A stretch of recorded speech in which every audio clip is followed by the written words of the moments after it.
I'm continuing my reading, and what I'm doing in this series is to read through the entire standard works of the Church of Jesus Christ of Latter-day Saints. This consists of the Bible, the Book of Mormon, and the Doctrine and Covenants, and the Pearl of Great Price. I'm reading in a chronological order of events, not according to publication or volume, so I will be skipping around a bit as I move along, especially when I get to the reign of the kings. I am also back in the basement, so you will be hearing some noise in the background. Right now, I am in Deuteronomy. This is chapter 19. Cities of refuge appointed for cases of manslaughter. Murderers shall be put to death. 2 or 3 witnesses required in court cases. False witnesses punished. I like this one. When the Lord thy God hath cut off the nations whose land the Lord thy God giveth thee, and thou succeedest them, and dwellest in their cities and in their houses, thou shalt separate 3 cities for thee in the midst of thy land, which the Lord thy God giveth thee to possess it. Thou shalt prepare thee a way, and divide the coasts of thy land, which the Lord thy God giveth thee to inherit, into 3 parts, that every slayer may flee thither. And this is the case of the slayer, which shall flee thither, that he may live.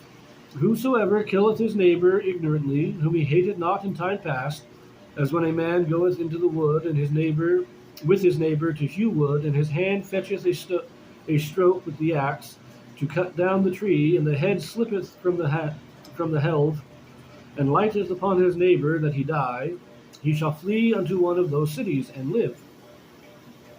Lest the avenger of blood pursue the slayer, while his heart is hot, and overtake him, because the way is long, and slay him, whereas he was not worthy of death, inasmuch as he hated him not in time past.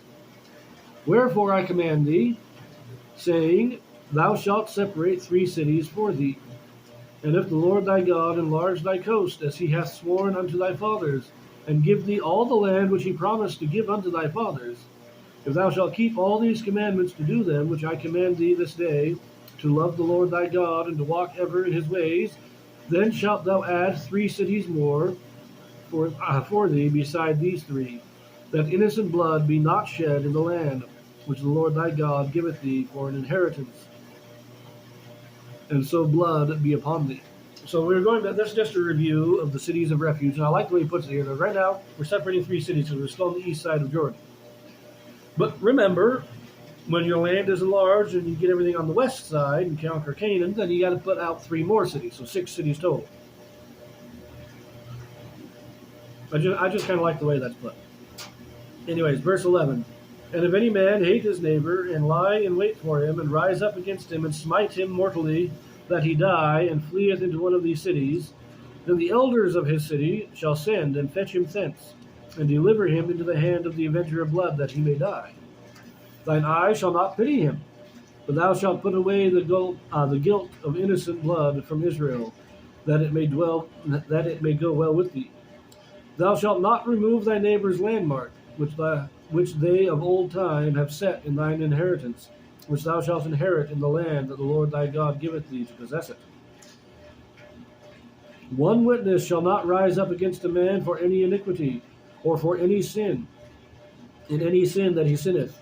At the mouth of 2 witnesses, or at the mouth of 3 witnesses, shall the matter be established. So again, the law of witnesses. I also moving the landmark. This is the border marking. So even today, when we're marking off land, I own an acre. We put posts on the 4 corners of the acre that I own, so that you can draw a straight line between them, and we know which land is mine. You don't take the posts and move them. That's what this is talking about. But now we get into the fun part here. Verse 16. If a false witness rise up against any man to testify against him that which is wrong, then both the men between whom the controversy is shall stand before the Lord.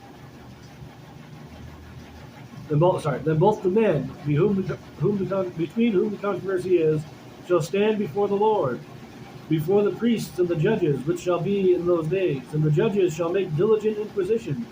And behold, if the witness be a false witness, and hath testified falsely against his brother, then shall ye do unto him as he had thought to have done unto his brother. So shalt thou put the evil away from among you. And those which remain shall hear and fear, and shall henceforth commit no more any such evil among you.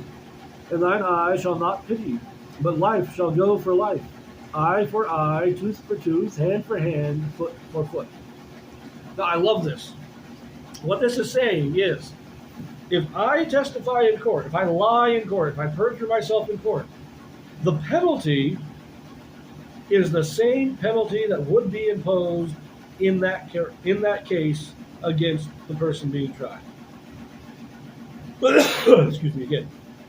Anyways, so if I go and I testify that somebody robbed a bank, and the penalty for that theft, according to the law of Moses, is to pay back 4 times what they've sold. So they stole $1,000, or I claim they stole $1,000, and it is proven that I am lying. Well, the penalty for stealing $1,000 is to pay a fine of $4,000. Since I lied about it, I now have to pay that fine myself. Now, say I was lying to try and get him off the hook. Say I'm lying in his defense so that he doesn't have to pay that fine. Well, if that is discovered, then he'll have to pay his $4,000 fine, and I will also have to pay a $4,000 fine for lying.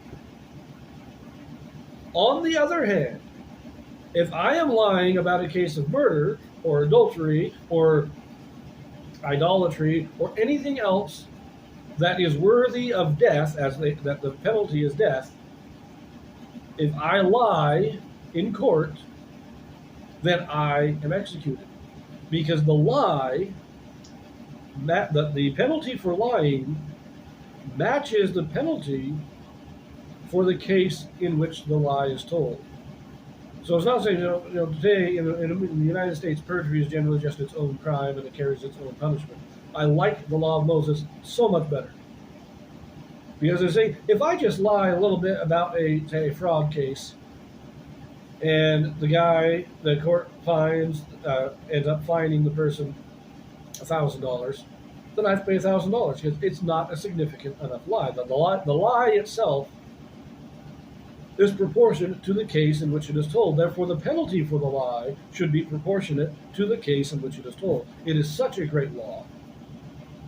And again, these laws, as it states, are given as a deterrent for the living, for those who have not yet committed the crime. Say, if you commit this crime, this is what's going to happen. So, anyways, I have always loved the way that they deal with false witnesses or perjury in the law of Moses. I think it's a great way to deal with it. Kind of wish we did it in the modern day, but I'll see you in the next one.